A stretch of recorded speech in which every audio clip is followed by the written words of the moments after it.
Ahí está.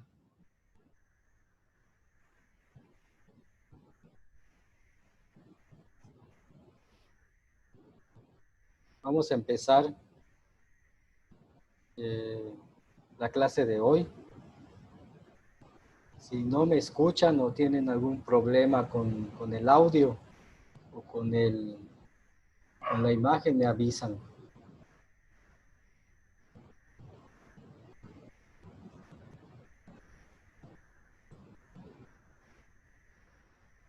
Vamos a empezar. Vamos a continuar con el resumen del libro. Y hoy vamos a empezar con el capítulo 4, que se llama La naturaleza esencial de Dios.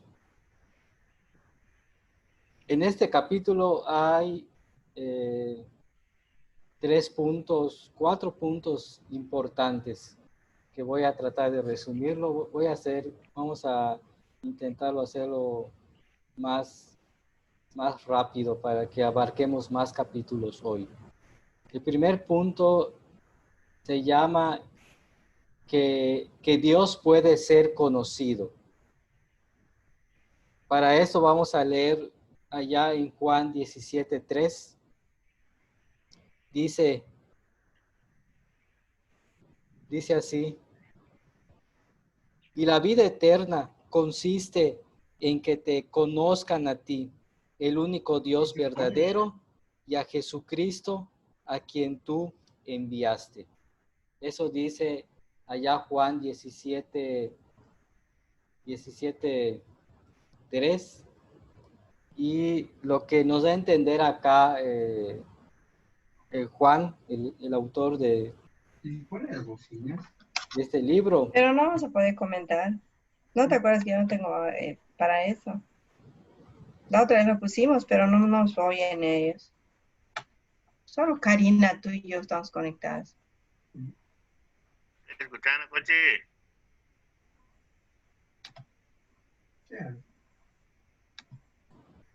¿Sí me escuchan? Al primer punto, que Dios puede ser conocido. Acá Juan 17:3 nos dice que sí, Dios puede ser conocido, y de puntual para que termine así. hecho, acá dice que la vida eterna consiste en que conozcan a Dios. O sea que para llegar a tener la vida eterna, uno tiene que conocer a Dios.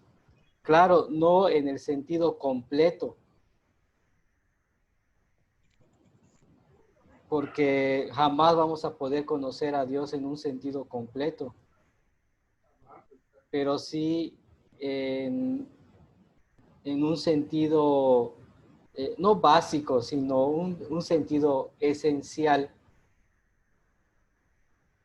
Conocer a Dios en este texto de Juan 17:3 implica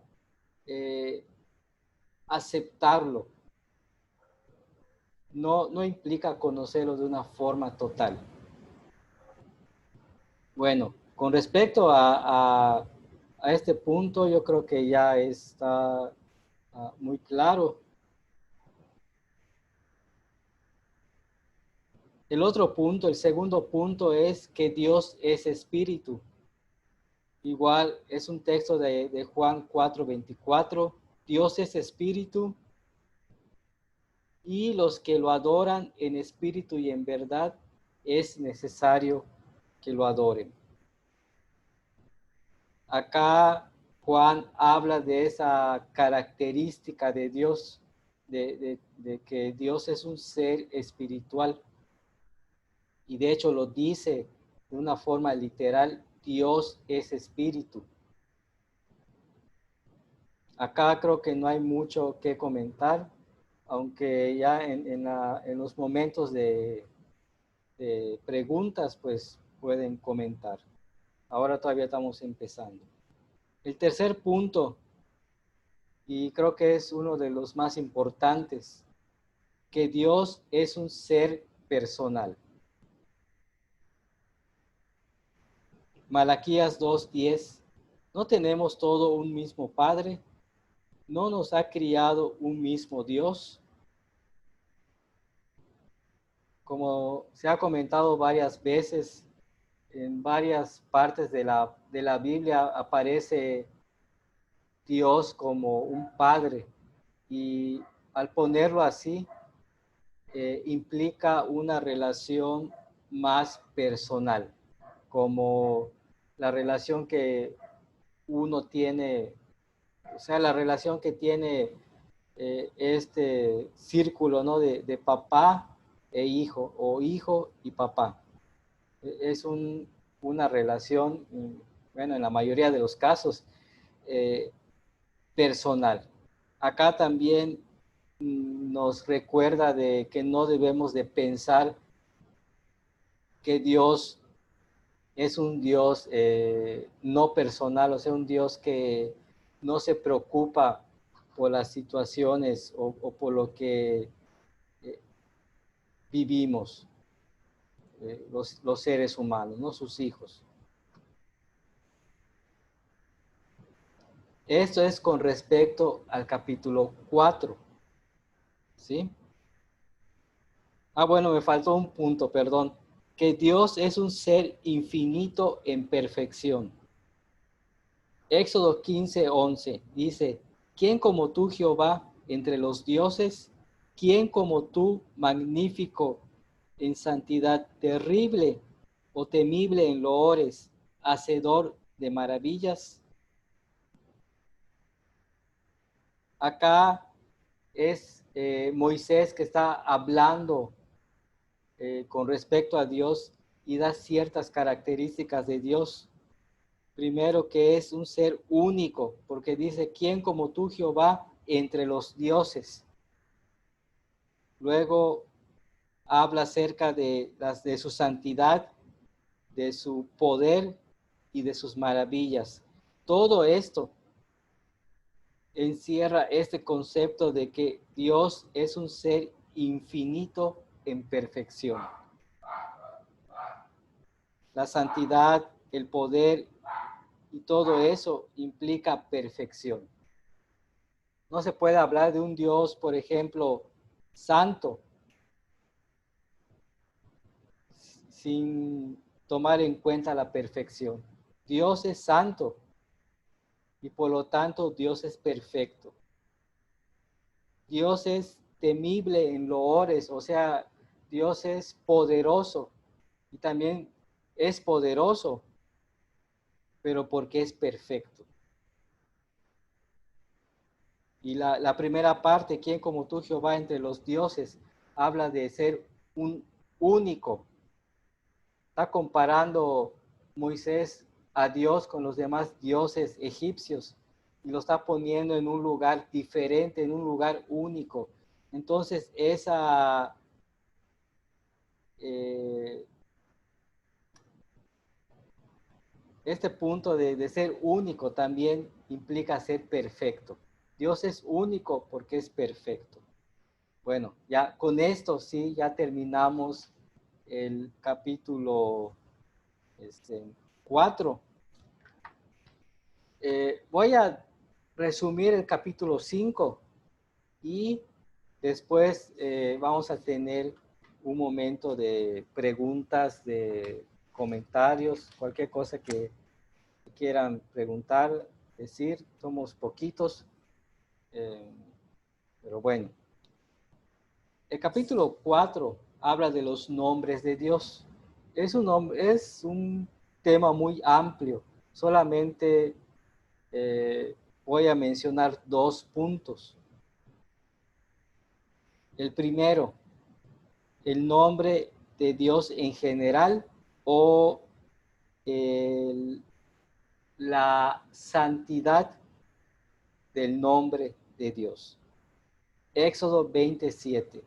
No tomarás el nombre de Jehová tu Dios en vano, porque no dará por inocente Jehová al que tomare su nombre en vano.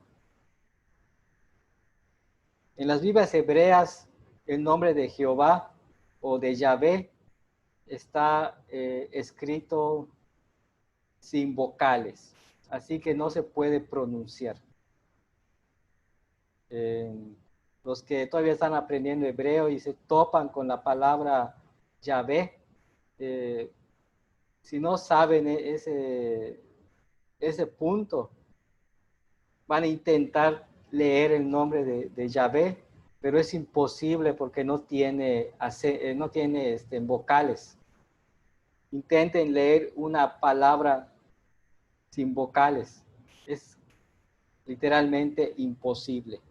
Entonces, lo hacían así los hebreos para recordar esa grandeza del nombre de Dios. No hay mucho que decir igual con este punto de no tomar el nombre de Dios en vano. Me acuerdo que cuando lo estudiamos hace meses, pues ampliamos mucho, ¿no? Este tema, ¿no? Platicamos también un poco acerca de que se recomienda no poner nombres a los hijos que tengan que ver con los nombres de Dios o con los nombres de Jesús que aparecen en la palabra de Dios. Ya si nace así, si nace y le pones nombre, pero no tenías esa enseñanza, pues es que se quede así, ¿no? Es muy complicado cambiar el nombre a un niño. Después están los nombres particulares de Dios, que son Elohim, que quiere decir el Dios creador, y aparece allá en Génesis 1:1. Está también el nombre de El Shaddai, que quiere decir omnipotente, o sea que todo lo puede. Lo podemos ver allá en Éxodo 6:3.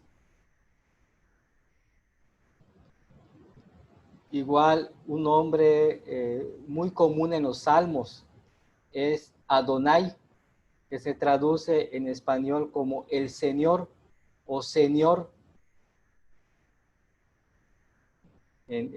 Como les dije, allá en los salmos hay un montón, ¿no? Déjenme buscar otro, nada más como ejemplo, ¿no?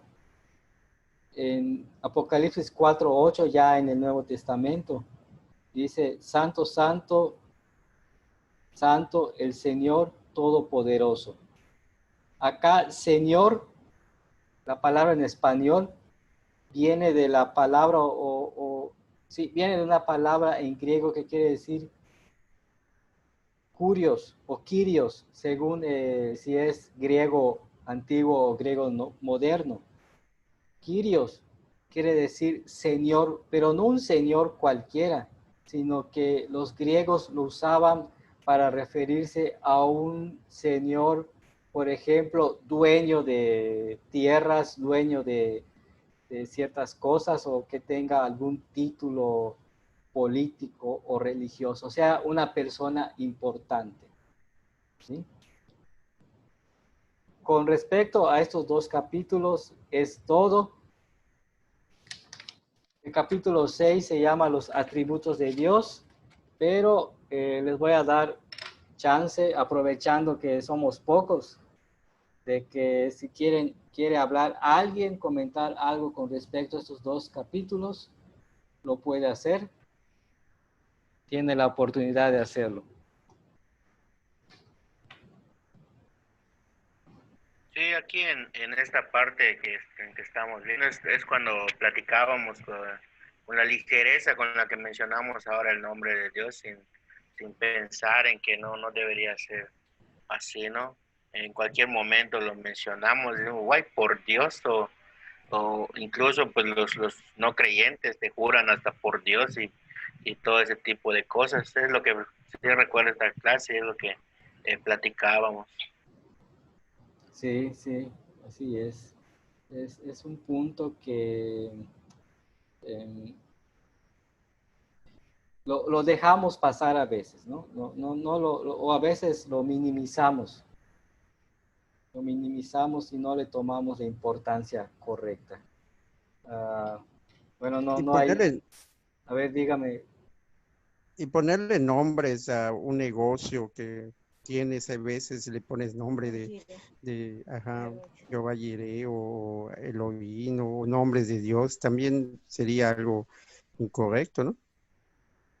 Mm, Pues estás tomando el nombre de Dios en vano. Hay que partir desde ese punto, ¿no? Es en vano, ¿no? Los bienes materiales son en vano, son cosas vanas, todo de acá son cosas vanas, son cosas que realmente no importan. Por eso se recomienda no ponerlo.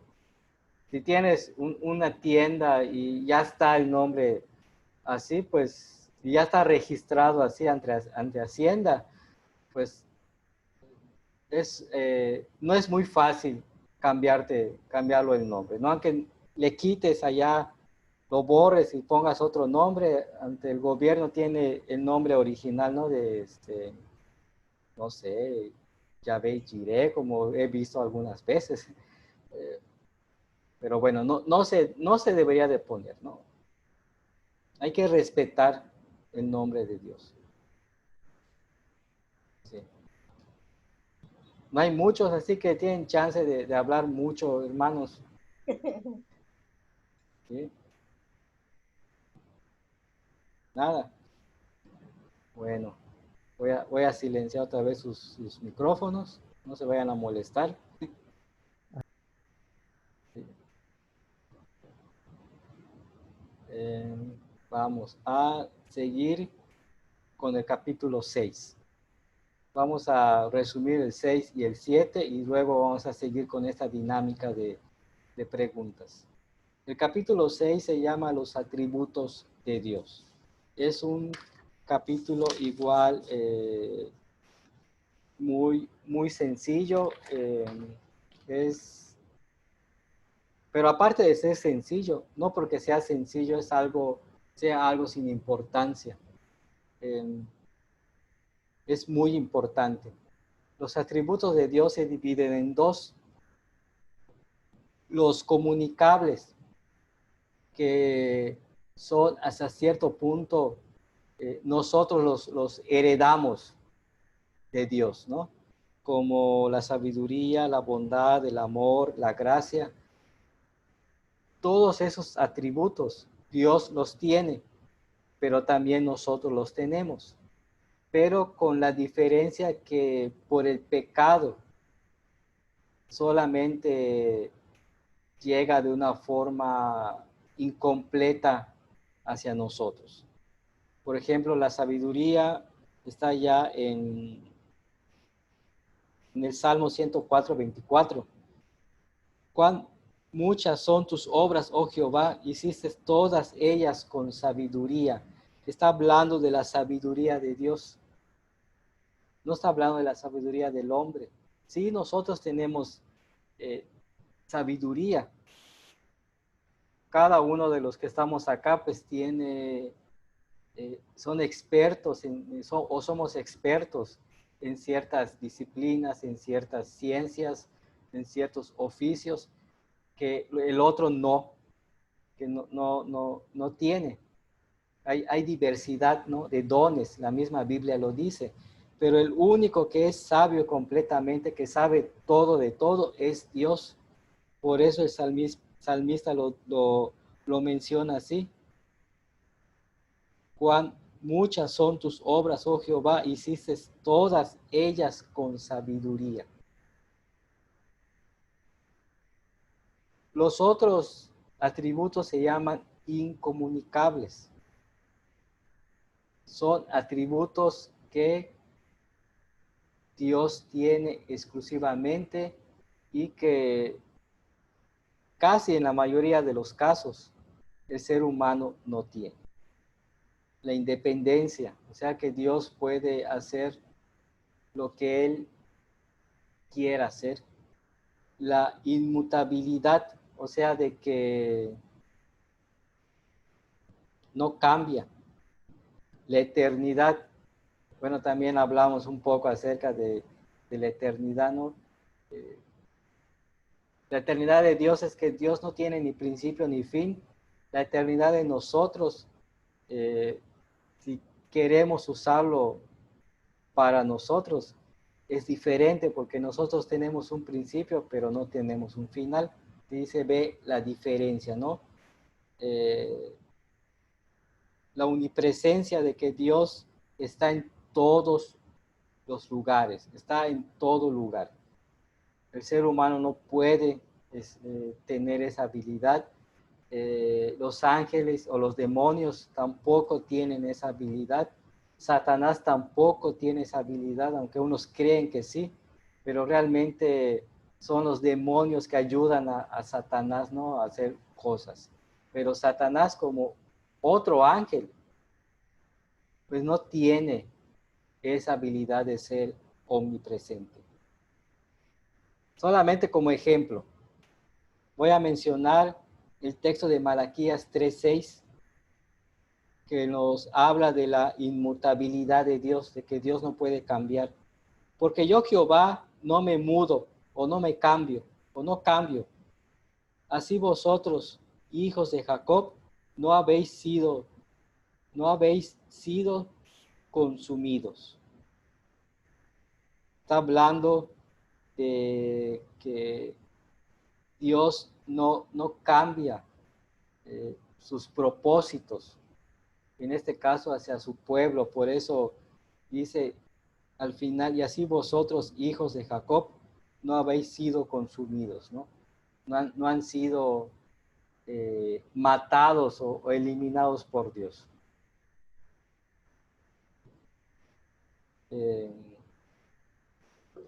Voy a ver qué dice acá la versión que tengo, este texto.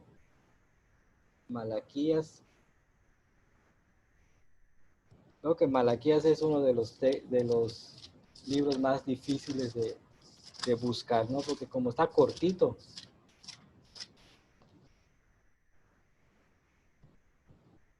Ahí está acá. Malaquías 3:6. Yo soy el Señor, no he cambiado. Y por eso ustedes, descendientes de Jacob, no han sido aniquilados. Ahí está la inmutabilidad de Dios. Y por cada atributo, tanto comunicable como incomunicable, hay por lo menos una cita bíblica. Lo pueden ver allá en sus libros. El capítulo 7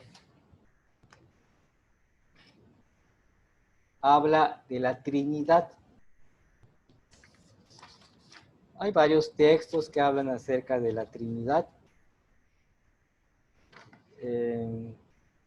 El más conocido, bueno, más bien el menos conocido, porque luego usan unos que no son los adecuados, pero el menos conocido es en el episodio que Jesús es bautizado por Juan el Bautista, que está, por ejemplo, en Mateo. En Mateo está en el capítulo 3, ¿no? ¿Cómo se ve allá en Mateo 3 la Trinidad? Fácil. Dios Padre es la voz que dice, este es mi Hijo amado. Dios Hijo, pues se personifica de forma corporal en Jesús. Y Dios Espíritu Santo, pues se manifiesta con la forma de una paloma. ¿Sí? Ese es el texto que se debería de usar para referencia a la Trinidad. Aparte de Génesis 1, donde hay una parte que cuando Dios crea al hombre y por primera vez después de todos los días de la creación dice, hagamos, haciéndonos entender que está hablando de una forma plural, o sea que hay más, o había más de una persona creando allá con Dios, ¿no? Y eso se complementa con Juan 1:1, donde Juan dice, en el principio era el verbo y el verbo era con Dios, también haciendo referencia o recordando de que Jesús mismo estuvo en los inicios de la creación, ¿sí? Entonces, esos textos son los más importantes para hablar de la Trinidad. Génesis 1, Mateo 3, Juan 1, y también Mateo 28, cuando al final del Evangelio Jesús le pide a sus discípulos que vayan y prediquen y bauticen. Pero acá hay algo importante, que tienen que ser bautizados en el nombre del Padre, del Hijo y del Espíritu Santo.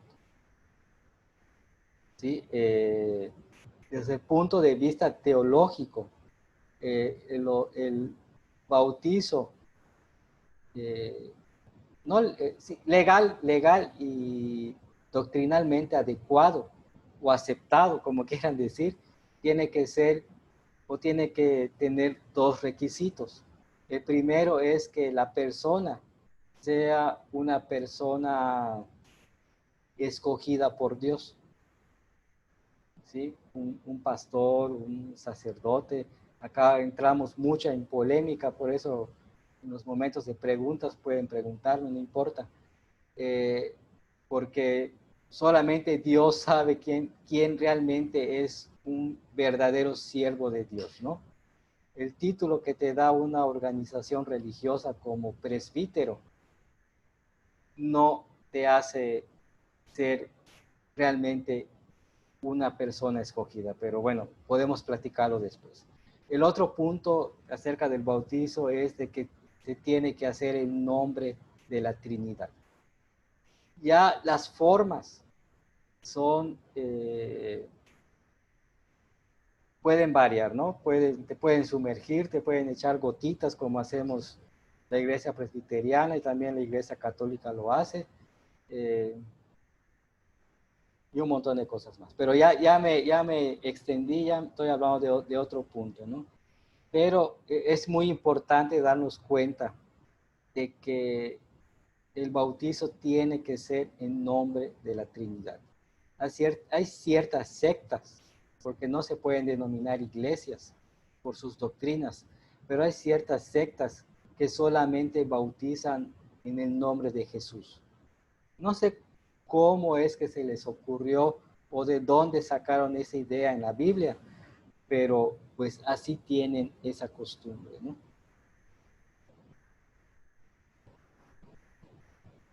Con respecto a la Trinidad, como solamente eso les quería decir, pues ya terminamos.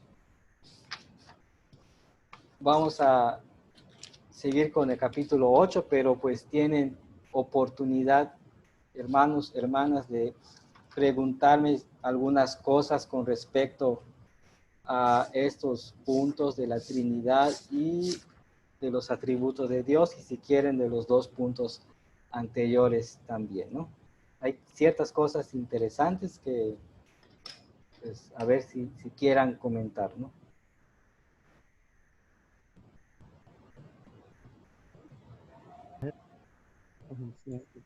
Bueno, Sí, hermano, sí. con relación a lo que comentaba entre los atributos de Dios, que es omnisciente, y comentaba acerca de Satanás, pues más que nada Satanás pues no puede ver nuestros pensamientos, pero pues sí ver cómo somos, por así decirlo, con relación a nuestras acciones.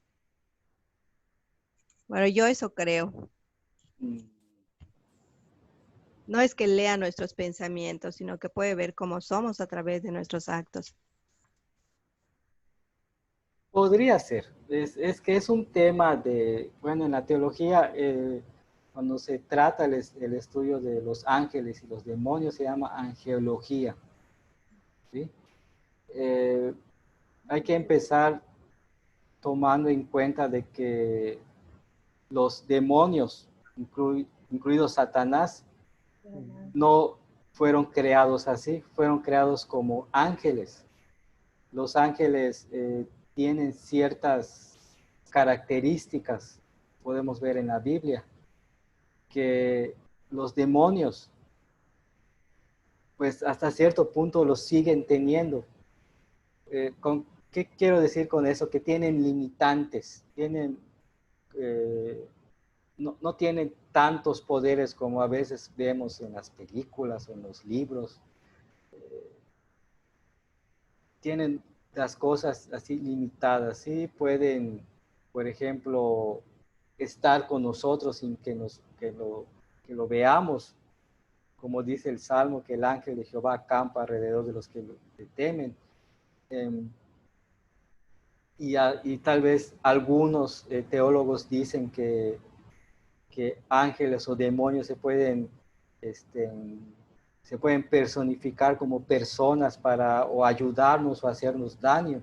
No hay una evidencia teológica así sentada, ¿no? O bien fundamentada para esa teoría, pero dicen algunos que puede ser así, ¿no?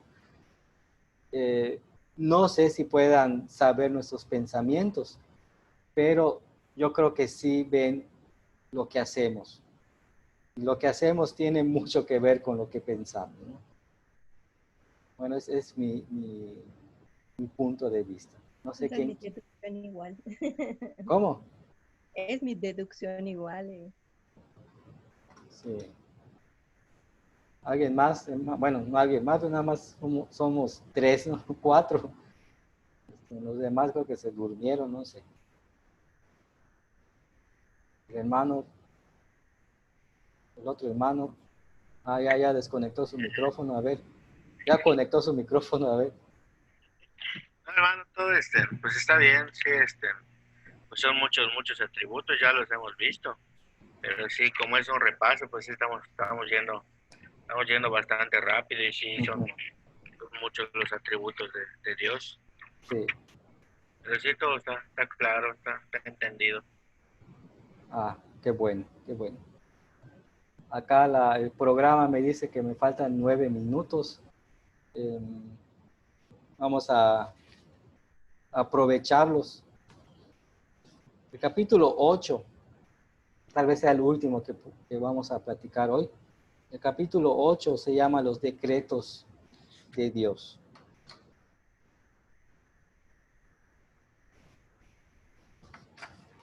Salmo 33, 11. Habla acerca del decreto divino. El consejo de Jehová permanecerá para siempre. Los pensamientos de su corazón por todas las generaciones. Salmo 33, 11. Lo voy a leer aquí en la Dios habla hoy.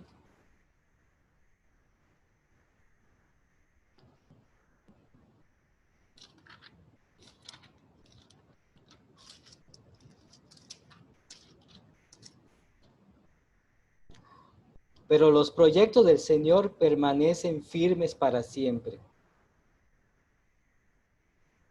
Y el 12 dice, feliz el pueblo cuyo Dios es el Señor, el pueblo que ha escogido como suyo.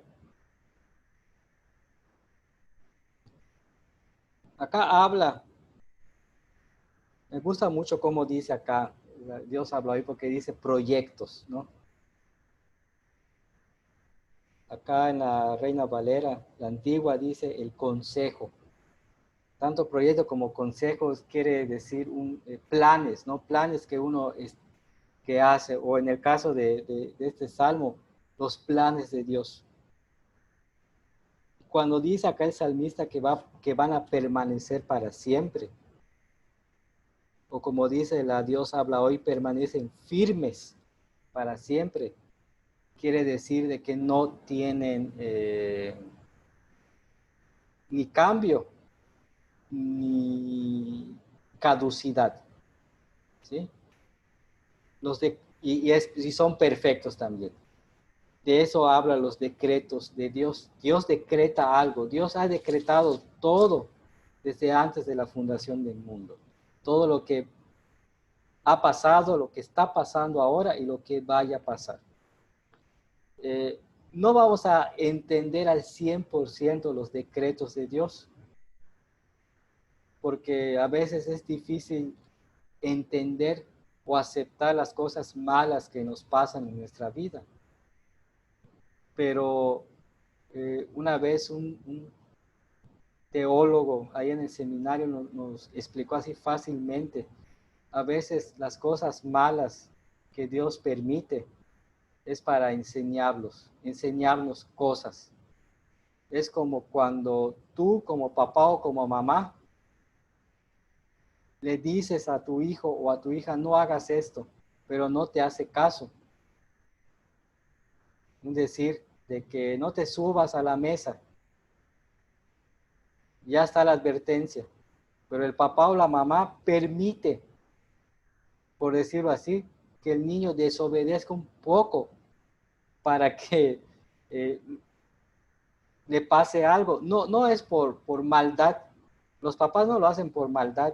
Dios tampoco no lo hace por maldad, sino que tanto los papás como Dios, cuando estamos obrando mal, nos dan oportunidades de cambiar. ¿Sí? No hacemos caso a veces como hijos de Dios, por eso Dios permite que sucedan cosas, ¿no? Hasta cierto punto propiciadas por nosotros, ¿no? Hasta cierto punto, ¿no?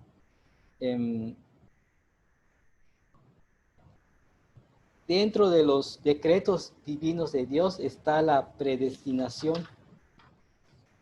La predestinación, hay varios textos para hablar de este punto, pero vamos a ver qué dice allá Efesios 1, 4 al 5.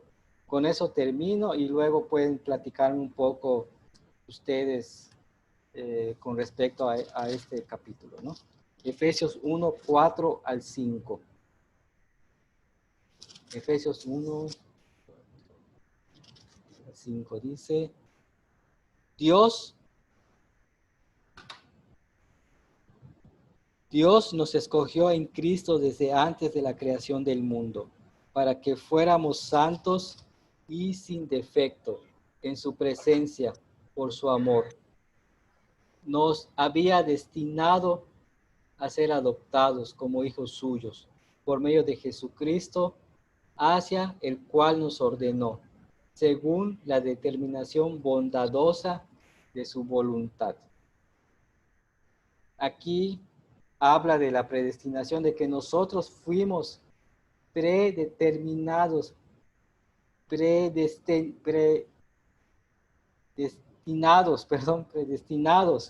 que me confundí. Y también aquí Pablo habla de adoptados. Todo eso encierra este concepto de la predestinación. Y la predestinación, como les dije, tiene mucho que ver con los decretos divinos de Dios. Dentro de los decretos está la predestinación de que unos serán salvos y otros no serán salvos. El por qué no lo sabemos, ¿sí? Nos quedan 2 minutos, hermanos. Si quieren comentar algo, que lo hagan ahora, porque si no, hasta la próxima semana.